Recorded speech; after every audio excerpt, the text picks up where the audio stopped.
বর্তমান পৃথিবীর একটা বড় হুমকি গ্রেট প্যাসিফিক গার্বেজ প্যাচ। অনেকেই শুনেছেন, আবার অনেকেই শোনেননি। গ্রেট প্যাসিফিক গার্বেজ প্যাচ হল উত্তর প্রশান্ত মহাসাগরের একটি বিশাল এলাকা, যেখানে সামুদ্রিক স্রোতের কারণে প্লাস্টিকগুলি জমা হয়। এটি প্রথম আবিষ্কার করেন ক্যাপ্টেন চার্লস মুর 1997 সালে। এটি হাওয়াই এবং ক্যালিফোর্নিয়ার মধ্যে উপস্থিত। পরবর্তীকালে বিশ্বজুড়ে এরকম আরও 5টি আবর্জনা স্তূপ আবিষ্কৃত হয়েছে।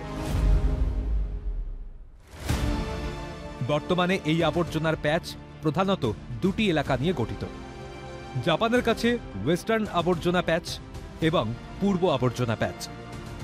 কয়েক দশক ধরে গঠিত এই প্লাস্টিক বর্তমানে সামুদ্রিক জীবনকে বিপন্ন করছে।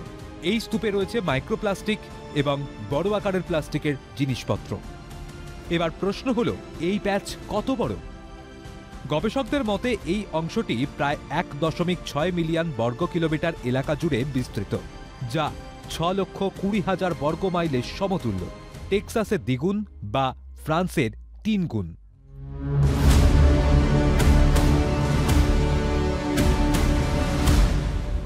এবার আসি ওজনের কথায়। অনুমান করা হচ্ছে এই প্যাচের ওজন 80,000 মেট্রিক টন, যা ক্রমাগত বৃদ্ধি পাচ্ছে।